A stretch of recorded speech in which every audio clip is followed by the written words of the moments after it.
दिमाग से लड़ा गया युद्ध और 93,000 सैनिकों का समर्पण।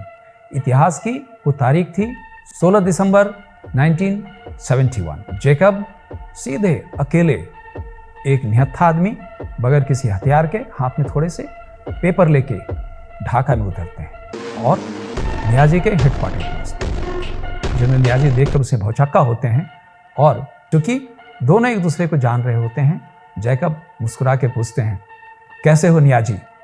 नियाजी को समझ में नहीं आ रहा था कि क्या हो रहा है।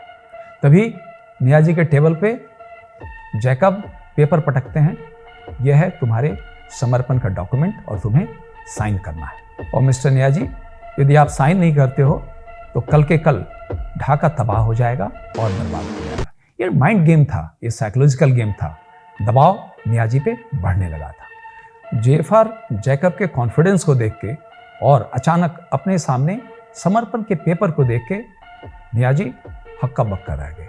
लगातार कई चीजें उनके दिमाग में चल रही थी। वो सोच रहे थे कि सरेंडर के बाद क्या होगा, हम पाकिस्तान के लोगों को क्या मुंह दिखाएंगे, अपने परिवार को क्या मुंह दिखाएंगे और आर्मी के अपने लोगों के बीच हम कैसे खड़े हो पाएंगे। ये भी सोच रहे थे कि यदि सरेंडर के बाद उन्हें बांग्लादेश के हवाले कर दिया गया तो उनका क्या होगा, उन्हें फांसी पर लटका दिया जाएगा या क्या होगा। और यदि वो पाकिस्तान लौटते हैं तो पाकिस्तान में कोर्ट मार्शल होगा या क्या होगा, वे अंदाजा नहीं लगा पा रहे थे। और ये भी सोच रहे थे यदि युद्धबंदी के रूप में वो भारत पहुंचे तो फिर उनका क्या होगा। इसी उधेड़-बुन में परेशान तनाव उनके चेहरे से झलकने लगा था और उस ठंड के दिन में भी उनके चेहरे पे पसीना छलक उठा था। इसी बीच जैकब अपना पेन निकाल के उन्हें देते हैं कि अब तो साइन करो, तुम्हारे पास टाइम नहीं है।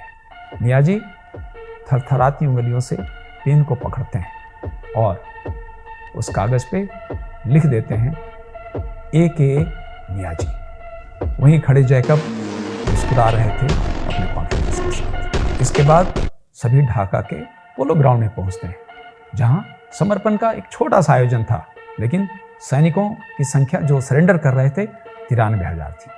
लेफ्टिनेंट जनरल नियाजी भारतीय सैनिकों को सलामी करते हैं, यानी गार्ड ऑफ ऑनर देते हैं और फिर अपनी पिस्तौल निकालकर हैंड ओवर करते हैं। सेकेंड वर्ल्ड वॉर के बाद ये दुनिया का सबसे बड़ा समर्पण था, जब पाकिस्तान के 93,000 सैनिकों ने भारत के आगे घुटने टेक दिए थे और सरेंडर किया था।